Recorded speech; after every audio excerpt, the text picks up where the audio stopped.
نحمده ونستعينه ونستغفره ونعوذ بالله من شرور أنفسنا ومن سيئات أعمالنا من يهده الله فلا مضل له ومن يضلل فلا هادي له أشهد أن لا إله إلا الله وحده لا شريك له وأشهد أن محمدا عبده ورسوله وبعد. Jemaah azakumullah, adakah seseorang yang apabila dia sholat kita dapat pahalanya? Setiap kali dia puasa kita dapat pahalanya. Setiap kali dia zakat, haji, umrah, jihad, baca Al-Quran, sedekah, kita dapat pahalanya. Adakah? Tidak ada. Kecuali anak. Tetangga, teman, keponakan dan seterusnya tidak. Kecuali kita turut andil. Dia bisa hafal Al-Quran, kita turut andil, mungkin. Adapun anak pasti ikut andil atau tidak. Taruhlah kita melahirkan anak, begitu bayi dibawa orang, kita nggak tahu nasib dia, tidak membiayai, tidak mendidik dan seterusnya. Hanya kita menikah secara sah dengan istri kita, melahirkan anak kita diambil orang tak kemana, lalu setelah dewasa dia sholat, dia puasa, dia zakat, dia haji, dia ibadah. Dapatkah kita pahalanya?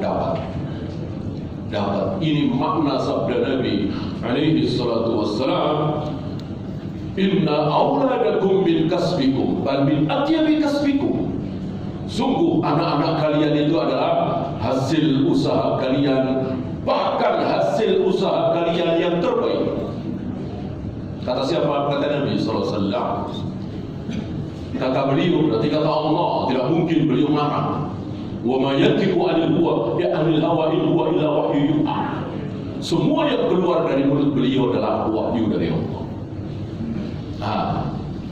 Maka ketika kita berusaha, yang dari usaha itu kita mendapatkan mobil, rumah megah, perusahaan yang besar, anak. Nah, yang terbaik anak. Hanya disitulah setan, iblis menggoda kita, menipu kita. Apa anak? Lebih manfaat, mobil tentunya, uang tentunya, perusahaan tentunya. Dan begitulah iblis, setan selalu bertentangan dengan Allah dan Rasulnya. Yang dibesarkan oleh Allah dan Rasulnya dikecilkan oleh iblis. Yang dipentingkan oleh Allah dan Rasulnya disepelekan oleh iblis. Maka rugi, serugi-ruginya kalau kita mati sementara anak kita enggak pada sholat, enggak pada puasa, enggak pada sedekah, enggak pada haji, umrah, padahal mampu, enggak baca Al-Quran. Ini rugi, serugi-ruginya. Kenapa? Enggak dapat aliran pahala. Betapa keuntungan yang luar biasa ketika kita sudah mati, anak-anak kita mungkin 4, mungkin 5, mungkin 10, mereka sholat berjamaah di masjid di awal waktu, baca Al-Quran, sedekah, puasa dan seterusnya, panen pahala. Semua diniatkan atau tidak diniatkan, maka tidak perlu kita meniatkan, ya Allah, pahala sholat saya ini, pahala sedekah saya ini untuk kedua orang tua saya. Tidak perlu, otomatis sudah tentu, nggak mungkin enggak. Asal beriman, asal orang tua beriman. Kalau tidak beriman, ya jelas tidak. Azar saja tidak mendapatkan manfaat dari kesolehan Nabi Ibrahim, termasuk Abdullah dan Aminah tidak mendapatkan manfaat dari kesolehan Rasulullah SAW. Harus beriman, harus muslim. Kalau kafir tentu tidak. أقول قولي هذا أستغفر الله لي ولكم.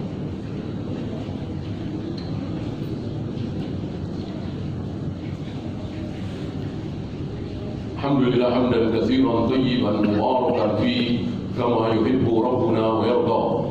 أشهد أن لا إله إلا الله وحده لا شريك له وأشهد أن محمدا عبده ورسوله وبعد. أيها الإخوة, kalau kita mengikuti Allah dan Rasulnya, kita tidak akan peduli dengan orang lain.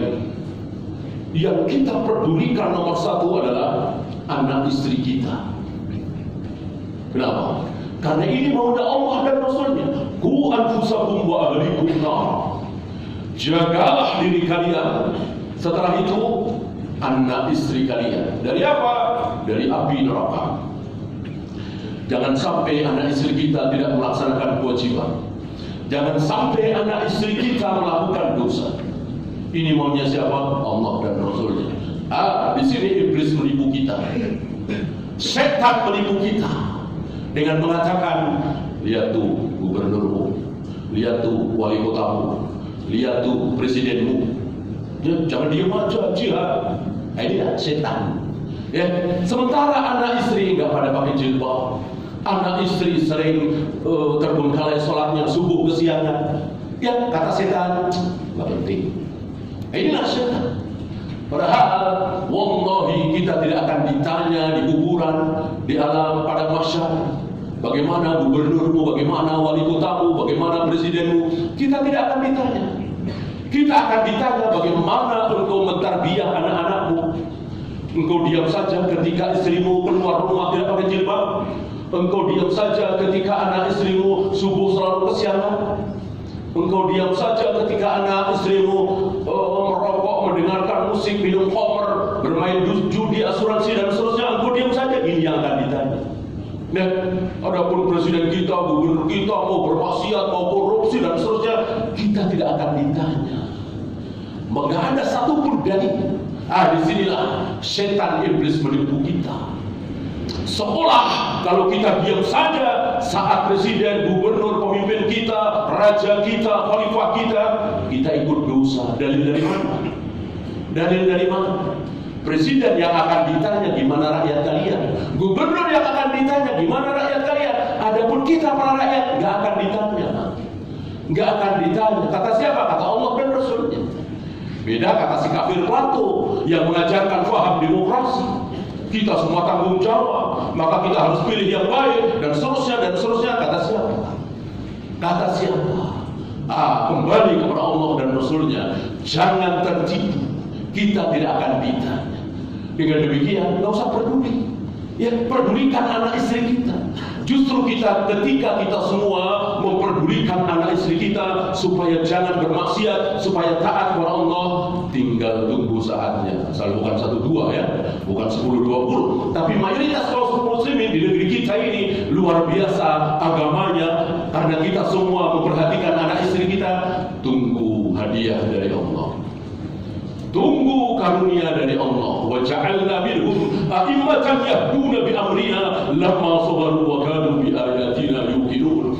Akan kami berikan pemimpin, presiden, raja yang yahduna bi amrina, mendapatkan hidayah dari sisi kami. Enggak mungkin mendapatkan hidayah dari Allah kok korupsi, tidak becus, ngurus negara, enggak mungkin. Itu namanya enggak dapat hidayah dari Allah. Nah, ini janji Allah.